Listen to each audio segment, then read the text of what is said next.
आप सभी का सहयोग समाचार के एक और नए दिन हम स्वागत करते हैं। तो जैसा कि हम जानते हैं कि आज का दिन मोस्टली मैं ऐसे आशा करता हूं कि सभी लोग को पता होगा कि आज का इम्पॉर्टेंट डे है नेशनल चिल्ड्रंस डे, जो कि हमारे माननीय पहले प्रधानमंत्री जी के जन्मदिन को मनाया जाता है, जन्मदिन के संदर्भ में। तो मैं आपकी जानकारी के लिए बता दूं, वो हमारे देश के पहले प्रधानमंत्री थे। और दूसरी जो सबसे बड़ी उनकी खास बात यह थी कि सबसे लंबे समय तक रहने वाले प्रधानमंत्री भी वही थे।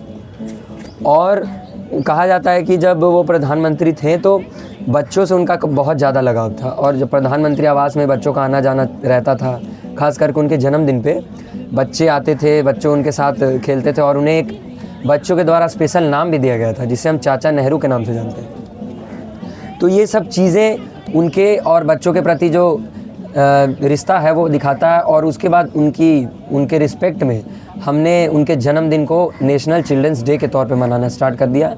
और आज भी अब अगर हम उनके जन्म के समय की बात करें या उनके बचपन की बात करें, तो वो सबसे भिन्न थे अपने फैमिली में। उनकी क्यूरियोसिटी, क्वेश्चन पूछने की जो एक ललक, बाकी स्टूडेंट्स उनको भिन्न बनाता था क्लास में। और जब हम बात करें, और वो बहुत दुनिया की सबसे one of the best institute से, लॉ कॉलेज से वो पढ़ चुके हैं, और वहाँ के भी वो टॉपर रह चुके हैं। और हम लोग को शायद मोस्टली लोगों को पता होगा कि वो एक वकील है बाय प्रोफेशन।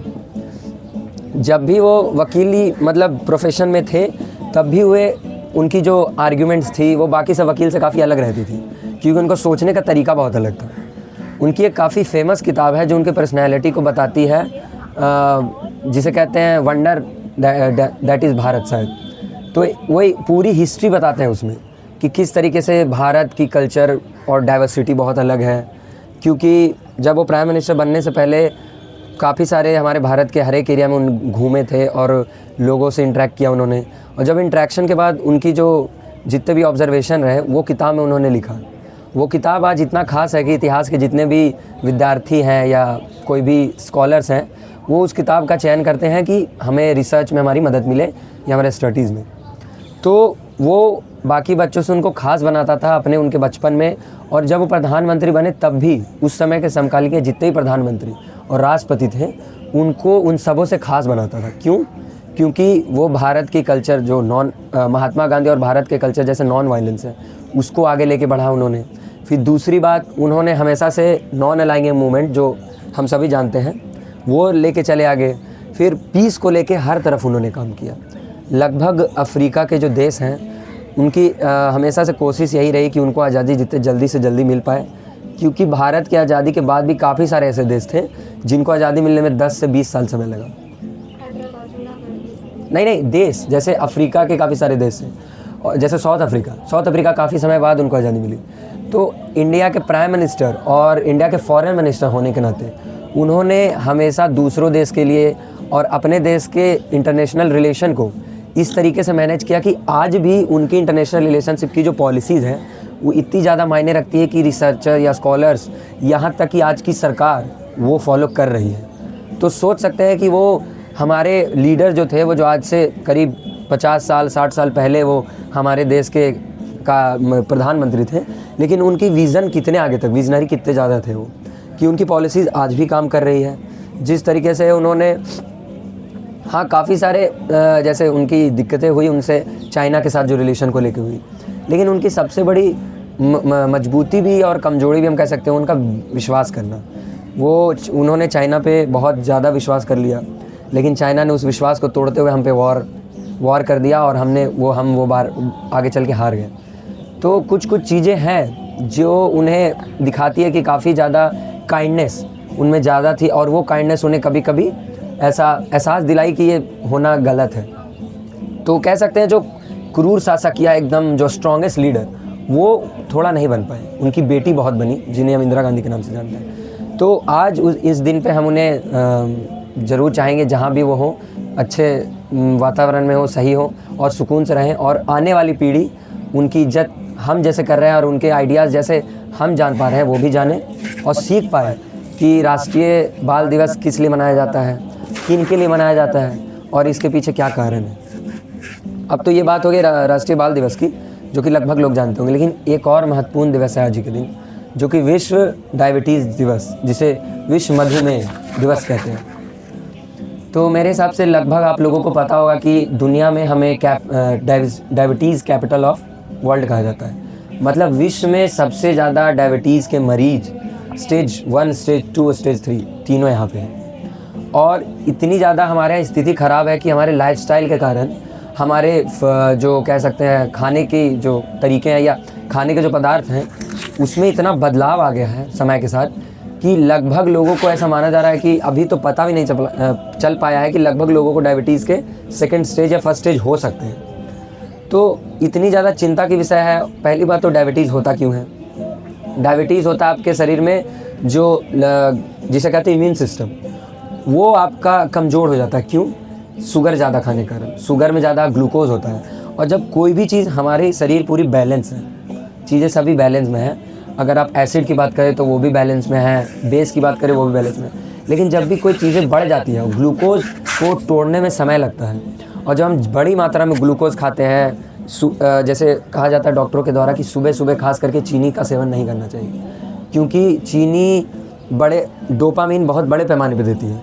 अचानक से जब डोपामीन हाइप होता है हमारे में, तो वो बॉडी इम्बैलेंस क्रिएट करता है। जो हमारी जो बॉडी की रियल साइकिल है वो डिस्टर्ब हो जाती है, उसे इम्यून सिस्टम गड़बड़ाता है। फिर आगे चल के इम्यून सिस्टम पे वो प्रभाव डालता है और फिर दिक्कत यहाँ तक की आती है कि हमें मतलब डेथ तक का खतरा होता है। तो डायबिटीज़ से हमें अभी इंटरनेशनल जो ऑर्गेनाइजेशन उनके द्वारा रिसर्च में यही बताया गया कि डायबिटीज़ के जो पेशेंट है हमारे देश में करीब एडल्ट 77 मिलियन है जो रजिस्टर्ड और कह सकते हैं वेरीफाइड कि हाँ ये डायबिटीज़ पेशेंट है। ऐसे कई सारे होंगे जिनको तो पता भी नहीं कि हमें डायबिटीज़, वेरीफाई भी नहीं हुए जैसा आपने कहा। तो मतलब हमें चिंता का विषय मान लिया। और हमें धीरे धीरे आने वाले समय में, जो हम पहले माना जाता था कि भारत एक ज्ञान की धरती है, भारत मोक्ष की धरती है, लेकिन आज भारत कैंसर की धरती है, भारत डायबिटीज़ की धरती है, भारत सबसे ज़्यादा वुमेन अगेंस्ट क्राइम की धरती है। तो इस तरीके से चीज़ों में जितना हमारा नाम बढ़ चढ़ के आगे आ रहा है वो बहुत शर्मनाक है। और हमें एज अ यूथ और आने वाली, हम कह सकते हैं कि यही जनरेशन जो होगा जो देश को संभालेंगे अलग अलग पद पे, तो हमारी ये रिस्पॉन्सिबिलिटी बनती है कि खुद को तो हेल्दी रखें, लेकिन हमारे भाई बहन, हमारे माँ बाप जिन्हें ये पता नहीं कि चीनी एक जिसे कहते हैं स्वीट पॉइज़न, उसका काम कर रहा है आपके डाइट में आके। वो आपको स्वाद तो दे ही रहा है, लेकिन सबसे ज़्यादा आपका स्वास्थ्य का हानिकारक कर रहा है। तो हम उस पर ध्यान दें और ये डाटा हम जितने ज़्यादा लोगों तक पहुँचा पाएँ कि इतने लोग अभी डायबिटिक पेशेंट हैं और उनके जो बचने की चांसेस है वो काफ़ी कम हो रही। क्यों? क्योंकि वो उसको लेके अवेयर भी नहीं। जैसे आप एक होता है कि आपकी गलती है, आप पढ़ने में कमज़ोर हैं, लेकिन आप पढ़ने में कमज़ोर है, आपको पता होने के बावजूद आप पढ़ नहीं रहे। वही बात हमारे यहाँ के मरीज के साथ है। सेम चीज़ें प्रॉब्लम्स हैं कि प्रॉब्लम तो हम जानते हैं, लेकिन उसके सॉल्यूशन को फॉलो करने में हमें दिक्कत है। तो जब अगर ये मैं आपको बता दूं कि आज ही के दिन क्यों हम मनाते हैं। जैसे हम चिल्ड्रन डे मनाते हैं इसलिए क्योंकि जवाहरलाल नेहरू का जन्मदिन था, लेकिन आज ही के दिन वर्ल्ड डायबिटीज़ डे क्यों मनाते हैं? क्यों? क्योंकि जो हमें जिन्हें फ्रेडरिक बैंकिंग कहा जाता है, वो आज ही के दिन उन्होंने इंसुलिन का खोज किया था। इंसुलिन ही हुआ मेडिसिन, या कह सकते हैं मेडिसिन तो नहीं कहेंगे क्योंकि वो ठीक नहीं कर पाता, लेकिन वो एक आराम देता है। जब आप डायबिटीज़ से लड़ेंगे तो आपको एक हेल्प करता है बूस्ट करने में आपकी इम्यूनिटी को। तो इंसुलिन आप सर्च करेंगे तो आपको पता चलेगा कि कितना इम्पॉर्टेंट है डायबिटिक पेशेंट के लिए रेगुलर बेसिस पे लेना। तो वो इंसुलिन की खोज आज ही के दिन 1921 में उनके द्वारा की गई थी और उनको हम धन्यवाद देना चाहेंगे, क्योंकि आज जो हम लड़ पा रहे हैं डायबिटीज़ से, उसमें सबसे बड़ा जो उनका इम्पॉर्टेंट हेल्प है उन्हीं के द्वारा किया गया। और इम्पॉर्टेंटली ये चीज़ भी मायने रखती है कि डायबिटीज़ एक लाइफस्टाइल डिजीज़ जिसे कहते हैं। लाइफस्टाइल डिजीज़ क्या होता है? हमारे दिनचर्या कैसे हम बिताते हैं। क्योंकि अभी हमारी चीज़ें ऐसे हो गई कि पहले के समय में हम ऐसे कहावत सुनते हैं कि हमारे पूर्वज जो होते थे एक बार में काफ़ी सारी मिठाइयाँ खा जाते थे, लेकिन उनकी जो साइकिल होती थी जीने का तरीका वो हमसे बहुत ज़्यादा था। वो हार्ड वर्क बहुत ज़्यादा करते थे, जिसको हम कहते हैं जैसे खेत में काम करना, दिन भर में 20-20 किलोमीटर 10-10 किलोमीटर चल जाना, या सनलाइट में ज़्यादातर समय बिताना। लेकिन आज की हमारी जनरेशन सनलाइट से दूरी, जितना हो सके रूम में रहते हैं। हमारी कोशिश यही रहती है कि रूम से बाहर ना निकलें, सोशल एंजाइटी और क्या रीज़न्स हैं। दूसरा, खाने के टाइम पे जब बात आई तो मैगी या फिर कोई अलग अलग फास्ट फूड या स्वीट्स। तो ये सब चीज़ें मिलके ही आपको अलग अलग डिज़ीज़ के पास आपको ले जा रही है। कैंसर का भी सबसे बड़ा इंपॉर्टेंट जो अब मुद्दा रिसर्च बता रही है कि वो भी लाइफस्टाइल डिजीज़ ही हैं, कि हमारे जीवन में जिस तरीके से हम ज़िंदगी अपना जी रहे हैं, खाने का तरीका, रहने का तरीका, वो बहुत ज़्यादा मायने रखता है। तो इन दोनों डिजीज़ को हम खास कर डायबिटीज़, आज डायबिटीज़ डे के दिन हम यही कहना चाहेंगे कि आप अपने जीवन को इम्पॉर्टेंटली जिए, क्योंकि ये जो शरीर हमें मिला है वो बहुत इंपॉर्टेंट, बहुत ख़ास है। ह्यूमन को कहा जाता है कि one of the perfect species और one of the best species on this planet, क्योंकि हमें वो सब कुछ मिला है एकदम बैलेंस में। हम आँख हमारी, अगर जो हम देखें कि जो जानवर होते हैं, जो मवेशी जानवर जैसे गाय, उसकी आँख अलग अलग है, एक इस तरफ एक इस तरफ, वो सीधा नहीं देख सकता, ज़्यादा दूर तक नहीं देख सकता, लेकिन हमारी आँखें हो। तो ये छोटी सी चीज़ है, लेकिन इस तरीके से हमारा पूरा बॉडी बनाया गया है।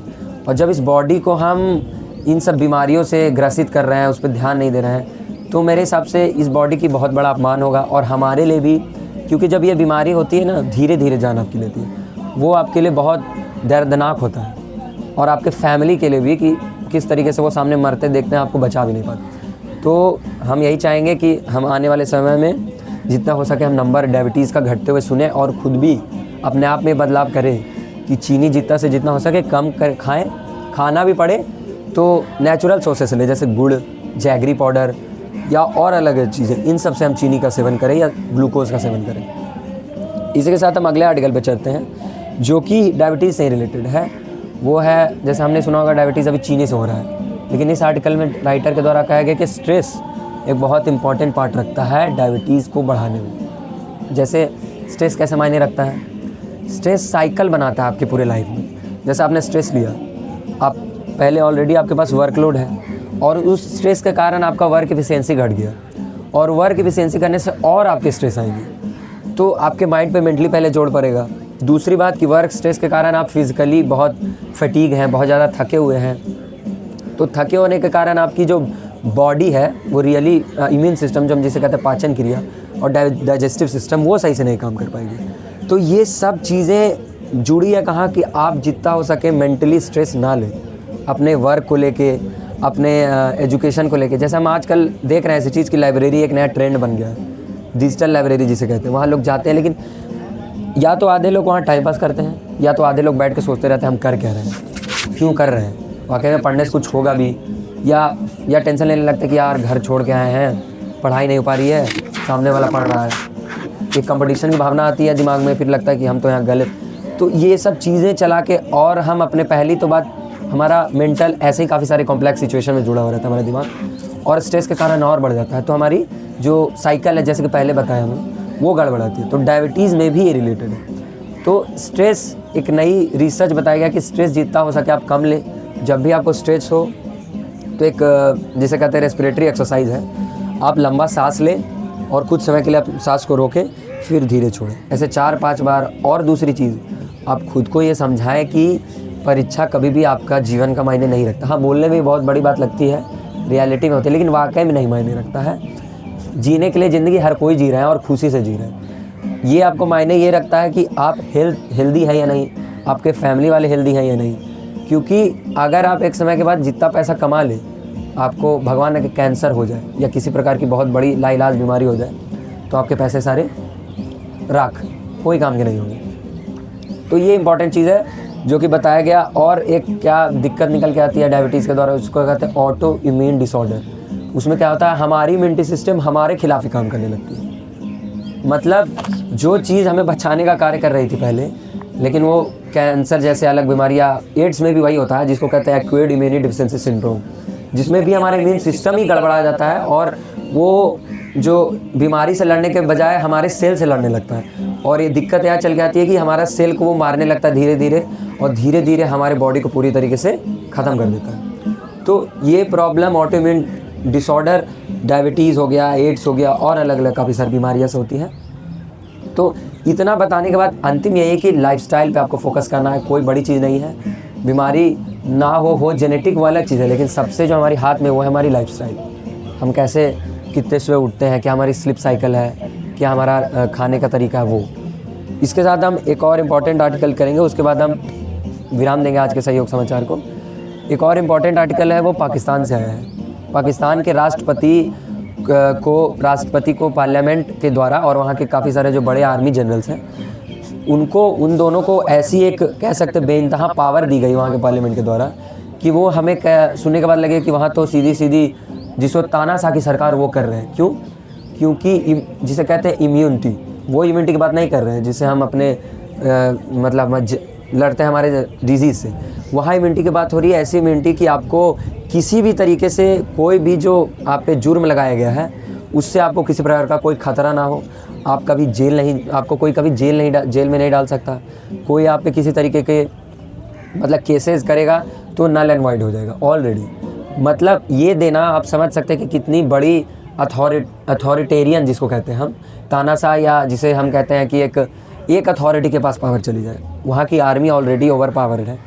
हम सब जानते हैं कि वहाँ के लोकल लोगों के पास खाने को हो या ना हो, लेकिन वहाँ की आर्मी बहुत ऐशो आराम की ज़िंदगी जी रही है। वहाँ उन आर्मी के जो ऑफिसर्स के बेटे हैं वो बड़े देश में पढ़ रहे हैं, और ये पावर देने के बाद क्या आर्मी कंट्रोल्ड जो पहले थोड़ी बहुत थी वो और अनकंट्रोल्ड हो जाएगी। तो हमारे लिए इसमें इम्पॉर्टेंट क्या है? हमारे लिए इसमें इम्पॉर्टेंट ये है कि हम इस ऐसे देश में रह रहे हैं जो कह सकते हैं कि वाकई में काफ़ी सारे प्रॉब्लम से हम भी जूझ रहे हैं, लेकिन ये बात है कि डेमोक्रेटिक फ्रेमवर्क हमारे यहाँ नहीं टूट रहा है। एटलीस्ट जो सबसे मिनिमम कह सकते हैं जो कि होना चाहिए किसी भी डेमोक्रेटिक देश में, जो एक फैब्रिक बन गया है, या कॉन्स्टिट्यूशनलिज्म जिसको कहते हैं, संविधानवाद, कि freedom of speech, right to equality. और वही उल्टा कहाँ पाकिस्तान में देखने को मिल रहा है कि वहाँ की आर्मी या राष्ट्रपति को ऐसा पावर दिया जा रहा है कि किसी प्रकार से केस से या किसी प्रकार से जुर्म से उनको डायरेक्टली बचा दिया जाए। तो इस तरह की इम्यूनिटी देना क्या सही है? दूसरा साइड ये है कि वो यह कह सकते हैं कि उनके कार्य करने में उनको इफ़िशिएंसी मिलेगी, किसी प्रकार का उन पर कोई दबाव नहीं रहेगा और ईज़िली वे में काम कर सकते हैं बिना कोई प्रेशर के। ये दूसरा साइड है जो कि कह सकते हैं कि उनके द्वारा रखा जाएगा जब उनसे सवाल कहा जाएगा कि आपने जो ये ओवर पावर किया है, ये क्या हमारे जो बेसिक सिटीजन्स है या कॉमन सिटीजन है देश के, उनके पे क्या प्रभाव डालेगा। तो किसी प्रकार का इस टॉपिक में आपका कोई क्वेश्चन हो तो बताइए, नहीं तो फिर हम आगे अपने इनकी तरफ बढ़ें।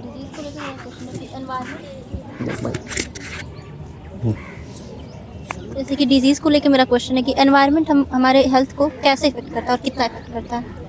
इन्वायरमेंट, पहली बात तो इन्वायरमेंट इस तरह से इफ़ेक्ट करता है हमारे लाइफस्टाइल को और हमारे जो बॉडी है उसको।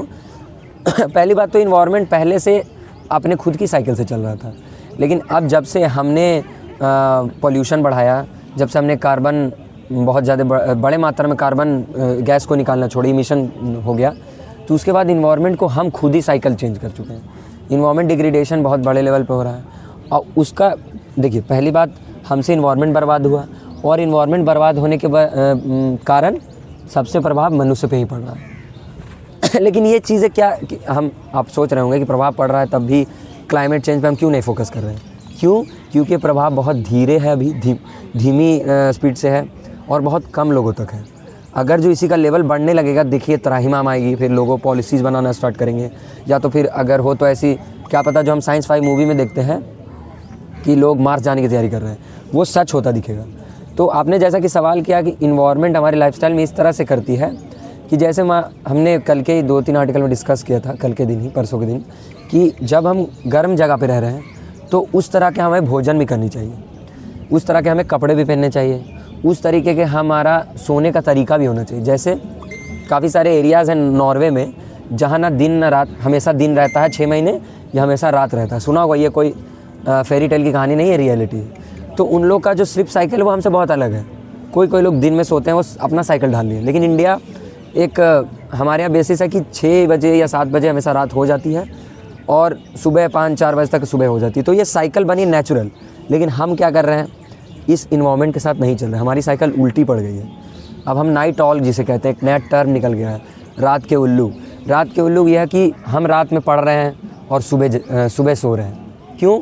क्योंकि इसका सबसे बड़ा कारण हम ये देते हैं लोगों के सामने कि रात में हमें बहुत पीस मिलता है, इन्वायरमेंट शांत रहती है, फोकस बढ़ जाता है।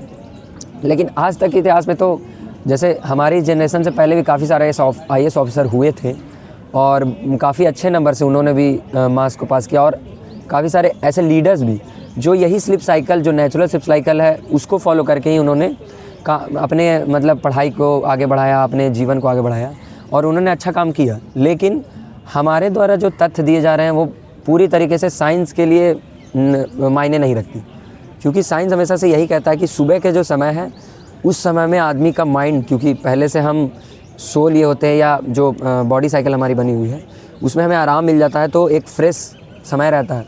और सुबह के टाइम जो सबसे बड़ी बात एयर, फ्रेश एयर, वो बहुत मायने रखता है पढ़ने के लिए। तो इन्वायरमेंट से लाइफस्टाइल पूरी तरीके से जुड़ी हुई है। अगर हम इन्वायरमेंट के जो हमारी इन्वायरमेंट या कहें वहाँ के वेदर, क्लाइमेट वहाँ की जो अलग है उसके साथ पैरेलल वे में नहीं चलेंगे तो हमें उसका सीधा सीधा प्रभाव अपने हेल्थ पे देखने को मिलेगा, अपने आसपास में वातावरण पे देखने को मिलेगा। क्योंकि आप जब चीज़ें अलग वे में करेंगे तो जैसे लाइट पोल्यूशन जिसे कहा जाता है, रात के समय में रोशनी इतनी ज़्यादा हो गई है कि जो पेड़ या पौधे जो रात के समय में उनकी, जैसे छुई मुई एक प्लांट है जिसको आप छुएंगे तो आप मुरझा जाता है, तो रात के समय काफ़ी सारे ऐसे प्लांट और पेड़ हैं जो अपने सो जाते हैं या मुरझा जाते हैं। वो उसका अपना एक साइकिल है, वो साइकिल गड़बड़ा गया, उसके कारण उनका पूरा फोटोसिंथेसिस गड़बड़ाएगा, ऑक्सीजन का जो प्रोडक्शन है वो कम जाएगा, उससे क्या होगा, ह्यूमन डायरेक्टली। तो मेरा यही कहना है कि इन्वायरमेंट लाइफस्टाइल से पूरी तरीके लिंक्ड है। और इन्वायरमेंट, अगर हम इन्वायरमेंट के साथ नहीं चलेंगे, वेदर के साथ नहीं चलेंगे, साथ अर्थात यही कि दिन को दिन ही मानिए, रात को रात, और उस वेदर के हिसाब से आपके अपने जो होनी चाहिए खाने का तरीका, डेली रूटीन, तो हम हेल्दी रहेंगे। और डायबिटीज़ और जैसे कैंसर से आने वाले जनरेशन को शायद वो उससे लड़ पाएँ, और उनको जेनेटिक में हम वो कहते हैं ना जी कि हेरिडेटरी हमें विरासत में मिली है। तो आजकल के विरासत में हम आने वाली जनरेशन को क्या दे रहे हैं, हम आने वाली जनरेशन को डायबिटीज़ दे रहे हैं, शुगर दे रहे हैं, अलग अलग डिजीज़ दे रहे हैं। तो हमारी कोशिश यही रहेगी कि ये विरासत में ना दें जो उन्हें बर्बादी की तरफ ले जाए, दे क्या, ज्ञान दें, और जो गलतियाँ हमसे हुई है वो ना रिपीट करें। धन्यवाद, फिर आपसे मिलेंगे इसी के साथ।